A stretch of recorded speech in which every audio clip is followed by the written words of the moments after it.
passada, nós mostramos as diferenças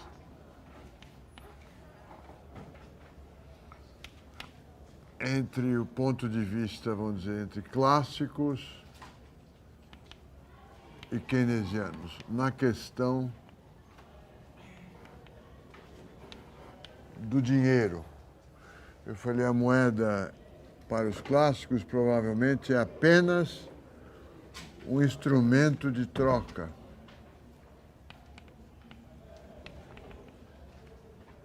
Ela não exerce papel relevante como reserva de valor e nem como unidade de conta.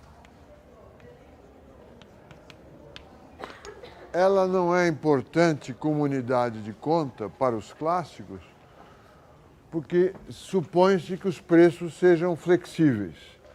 Ainda que um saco de batata custe R$50, então a moeda, o saco de batata está sendo expresso em moeda nacional, e a moeda nacional está exercendo a função de unidade de conta. Como o preço é muito flexível, para sempre estar em equilíbrio, o preço nominal com o preço relativo de equilíbrio, é um papel irrelevante, porque é R$50 hoje o saco de batata, 35 amanhã, 42 daqui a 5 minutos, ele é flexível para equilibrar o mercado. É lógico que a batata não é o caso relevante, o caso relevante é o salário nominal. Como para os clássicos o salário nominal é flexível, sempre tendendo ao salário real de equilíbrio, a moeda não é relevante para o funcionamento do mercado de trabalho. O resumo de tudo isso é uma frase conhecida de vocês, que está no livro texto, que está no jornal. Para os clássicos, a moeda é um véu muito transparente, que cobre apenas temporariamente, parcialmente, os preços relativos. Mas todas as decisões são tomadas em função de preços relativos. Eu fiz uma analogia com uma questão de navegação. O sujeito, um navegador quer sair do porto A para o porto B, ele tem que conhecer as coordenadas do porto A, as coordenadas do ponto B, fixar um rumo. Esse é o mundo clássico. Basta conhecer a origem, o destino, fixa o rumo, chegamos lá. É lógico que existe mar, existe vento, existe maré, existe onda. Mas para os clássicos esse é um fenômeno temporário, pouco relevante. É como se os clássicos navegassem num lago bastante raso, onde você pode ver o fundo sem neblina, você vê o destino e vê a origem. Para os keynesianos, esse mar onde você navega é um mar de variáveis nominais. O salário é expresso em cruzeiros, o valor da batata é expresso em cruzeiros.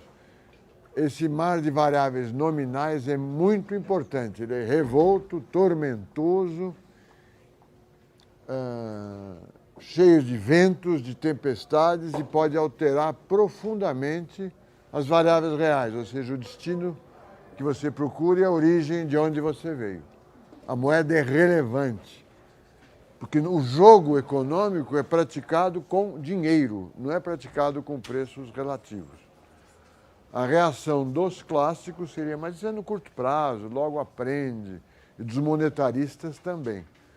Esse tipo de reação, que as variáveis nominais são importantes apenas no curto prazo, vai ser tema dos monetaristas, um tema importante, e dos modelos de expectativas racionais, onde o real é conhecido.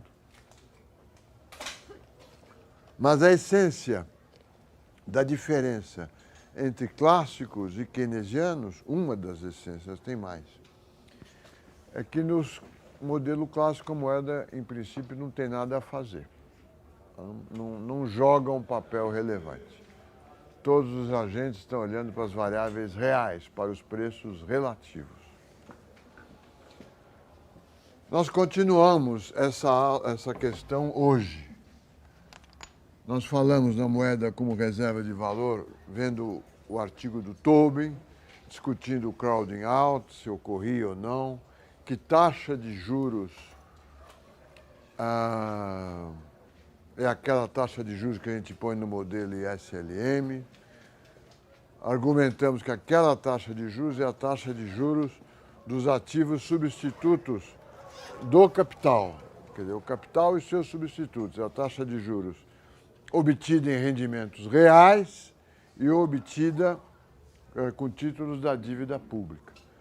E discutimos, olha, pode ser que outros tipos de título ou outros mercados, em outros mercados, o substituto do capital não seja o título público, né?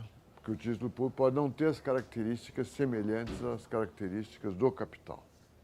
Na aula de hoje, nós vamos discutir quais as consequências decorrentes do fato da moeda ser unidade de conta. Nós vamos discutir o capítulo 17 da teoria geral, que deve ser lido. Ele é confuso, complicado, mas ele é importante. Importante para a nossa discussão do papel que o dinheiro desempenha. O que o Keynes discute no capítulo 17 é o seguinte, ele faz as seguintes afirmações. Qualquer mercadoria, podemos calcular uma taxa de juros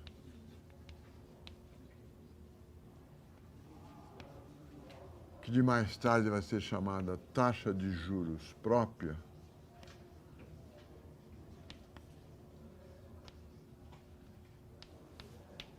para qualquer mercadoria.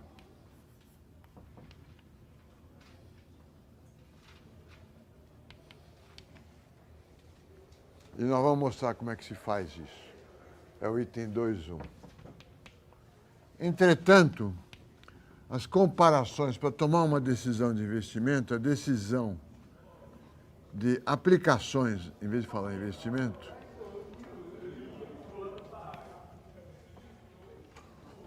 usa como referência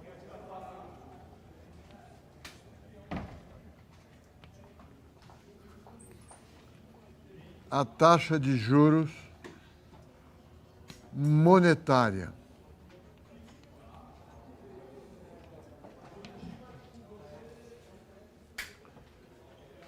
Por que ela usa a taxa de... Por que nós usamos a taxa de juros monetária? Essa é a pergunta. A resposta é porque a taxa de juros monetárias, vou chamar de I, é a que cai mais devagar. E aí temos a questão 2.4, por que é a que cai mais devagar?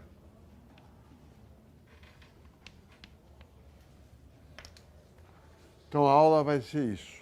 É uma aula difícil, devem ler o capítulo 17.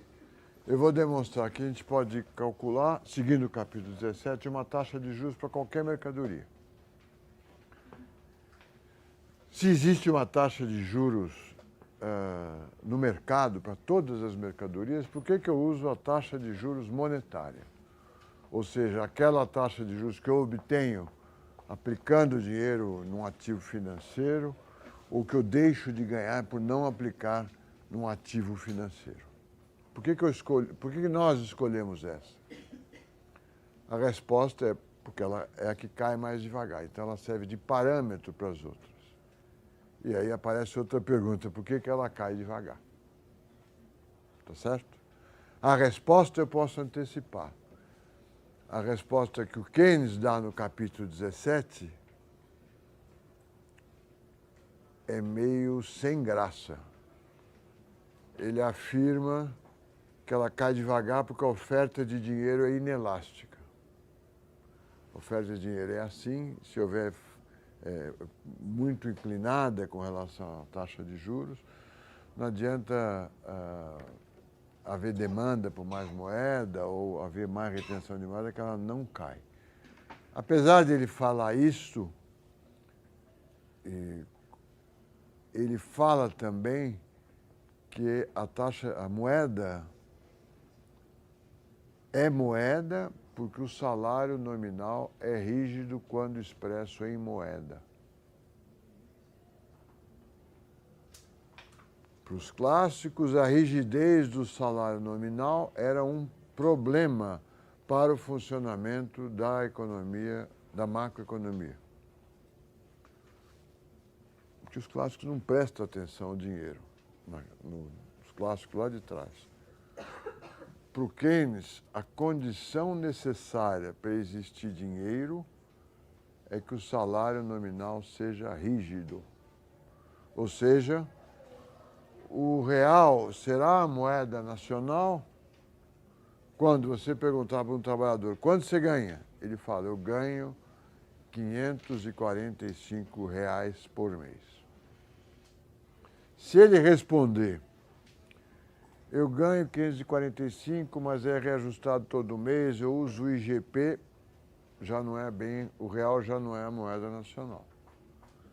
Se ele responder, olha, eu ganho 545, que é equivalente a 200 vale transporte, 200 passes de transporte, passe único.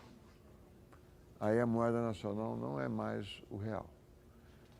Se nós estivermos numa grande crise, ele fala, eu ganho R$545, que equivalem a $300 por mês. Essa já não é, o real já não é a moeda nacional. A moeda nacional será a moeda nacional se você perguntar para o trabalhador ou para o vendedor de automóveis quanto você ganha e ele responder R$545. E se você insistir e perguntar quanto vale R$545 e ele responder R$545 valem R$545, nós temos uma moeda nacional estável. A instituição está funcionando muito bem. Se ele começar a fazer conta, cesta básica, dólar, é 545, mas a inflação foi 2%, eu vou ser corrigido no mês que vem, aí você tem a moeda em crise. E no limite da crise, a moeda nacional deixa de ser reserva de valor, unidade de conta, e passa a ser só meio de pagamento, mas no final da transação. Tá? Eu compro um apartamento avaliado em unidades padrão de capital, que era um índice lá, anterior a 94 para medir o preço do imóvel. O imóvel é vendido a esse valor dado por um índice. Só na hora de pagar é que eu usava o cruzeiro. Ele era só instrumento de troca. E na crise, na hiperinflação alemã, no auge dela, em outubro de 1923, nem para meio de pagamento servia.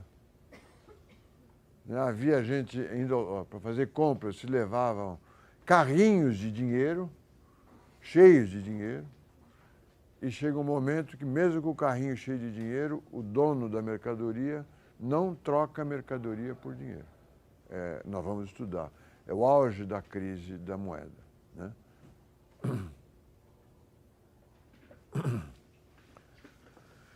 Então, a tese dessa aula é que, a tese do Keynes, que não é bem dele, ele menciona, mas são outros que vão mostrar isso, que a moeda só cumpre o seu papel, a taxa de juros monetária é a taxa de juros relevante se a moeda for unidade de conta. O que quer dizer, em outras palavras, se o salário for rígido em termos nominais, que é quase a mesma coisa.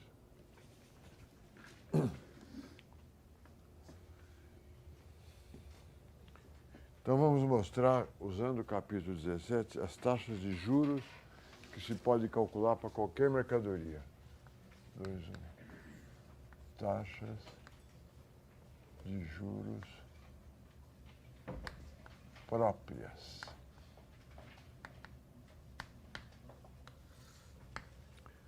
Ele dá o seguinte exemplo. Suponha que o preço do trigo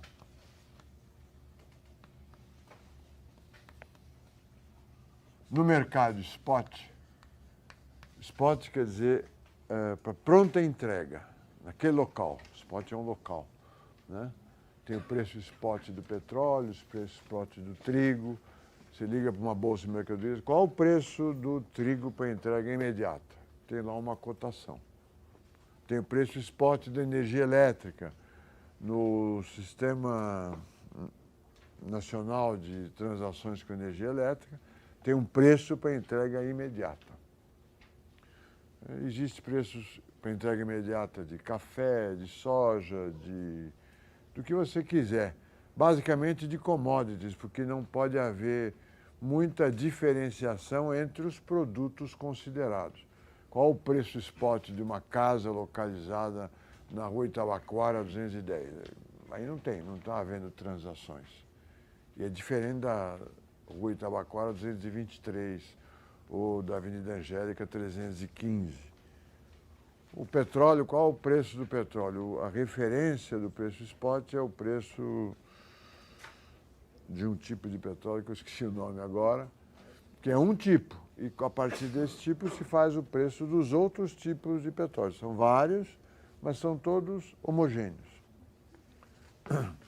Então ele supõe que o preço do trigo spot é 100. E o preço do trigo futuro, para entrega futura, é 107. Esse preço para entrega futura não é um preço esperado do trigo no ano que vem ou daqui a 2 anos. É um preço pelo qual eu posso comprar trigo hoje para ser entregue daqui a 1 ano. Não tem nada de expectativa. É um preço que na BMF tem preço da soja março de 2012. Tantos reais por quilo ou por saco, não sei. Certo? É o preço futuro. Eu posso comprar hoje, fechar o negócio hoje. Então, nesse caso aqui, ele fala, a taxa de juros própria do trigo é o preço futuro menos o preço spot dividido pelo preço spot. É 7%. Deixa eu ver se eu estou. Mas vamos supor que a taxa de juros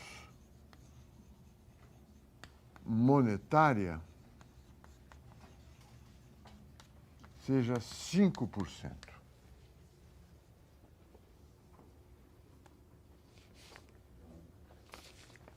Que operação eu posso fazer? Eu posso comprar ou vender trigo futuro. E comprar ou vender trigo spot. Vamos ver o primeiro caso.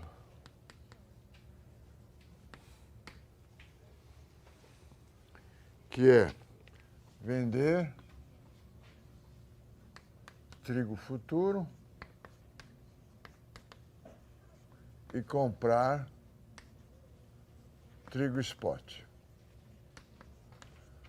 Veja que quem faz esta operação não está correndo risco nenhum. Risco de preço, não está correndo risco de rato, talvez só o risco do rato ou o custo de manutenção do trigo em estoque.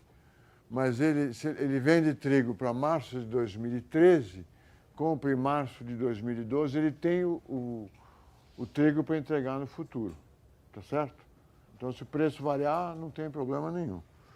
Então, se ele vender trigo futuro, entra em caixa, aqui eu vou colocar o fluxo de caixa. Entra em caixa R$ 107. Ele compra trigo spot, sai R$ 100. Essa é a taxa de juros própria. Comprei trigo, eu recebi... Então, aqui eu recebi 100 para fazer essa aplicação, empréstimo, 100. Então, aqui entrou 100. E pago empréstimo daqui a um ano, pago 105. Eu vendi trigo futuro, comprei a 100 com o dinheiro que eu tomei emprestado. Quando eu pagar o dinheiro emprestado é 105. A operação dá 107 menos 100 mais 100 menos 105, dá 2% de lucro. Vale a pena fazer essa operação. O risco de preço não está presente. Então, tem o risco...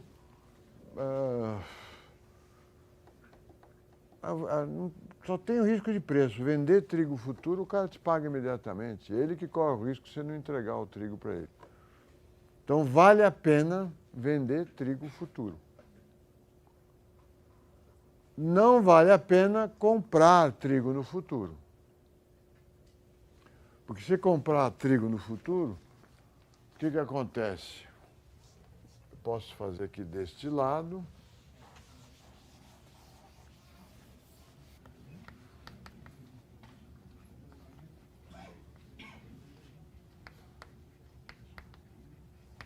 Em vez de vender, eu compro. Então, é menos 107. Em vez de comprar, eu vendo trigo spot. Ganho 100. O dinheiro que eu tomei, que eu ganhei, foi uma entrada, eu aplico, e aqui eu recebo 105. Aqui dá menos 2%. A regra geral é, se o preço futuro, a diferença entre o preço futuro e o preço spot for maior do que a diferença da taxa de juros monetária, vale a pena vender futuro. Do contrário, vale a pena comprar futuro. Quando você vende futuro, você não está produzindo. Tá certo? Você não tem incentivo para produzir. Você está vendendo futuro. Você está comprando o que já existe e vendendo para depois. A regra é, se o preço futuro, a regra geral, né? Se a diferença entre preço futuro menos preço spot for maior do que a taxa de juros monetária, eu fico vendido. Se for menor, eu fico comprado. Na realidade, eu estou vendido coberto e comprado coberto. Ou seja, eu estou vendido sem risco de variação de preço e eu estou comprado sem risco de variação de preço. Onde nós podemos entender essa operação mais simplesmente porque ela é parte de uma questão importante da economia brasileira e de qualquer economia do mundo. Taxa de juros hoje no Brasil, vamos dizer, é 8%, para arredondar as contas. E se eu pudesse... Não, a taxa de juros... Vamos usar a mesma conta aqui. Taxa de juros é 5%. Se o preço do dólar futuro para entrega daqui a um ano for o preço de hoje mais 7%, vale a pena ficar vendido em dólar. Então, se a taxa de juros... Vamos fazer um exemplo realista, né? Para entenderem o problema aqui.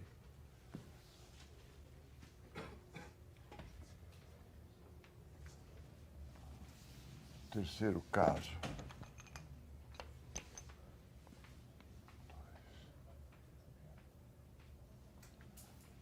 2, 1, né? O terceiro caso. Dólar. Vou usar o exemplo que eu fiz aqui. O preço, vamos supor que o preço futuro do dólar, vamos usar os mesmos números. 107. O preço spot, para comprar o dólar hoje, 100. Taxa de juros, 5%. É a mesma conclusão ali. Vale a pena ficar vendido em dólares. Mas é um vendido com cobertura. Vale a pena eu vender o dólar que eu tenho, comprar no spot, vender no futuro e aplicar o meu dinheiro a 5%. Vale a pena tomar dólares emprestados, bastante dólares emprestados, vender eles no futuro. Então, se o dólar variar, não tem problema nenhum. Você comprou e vendeu. Só que você vendeu a 107. E os recursos que você obteve, você aplica no mercado financeiro, em títulos da dívida pública. Entendem isso ou não? Essa seria a taxa de juros monetária própria do dólar. Você ganha mais dinheiro ainda se você correr o risco da variação de dólar. Aí você toma o dólar, vende a 107 e toma empréstimo a 5 e nem compra o spot. Só que isso pode quebrar. Né? Aí você ganha 7% mais 7% direto e não 2%. Aí você está a descoberto. A taxa de juros do dólar coberta, nesse exemplo, é 2%.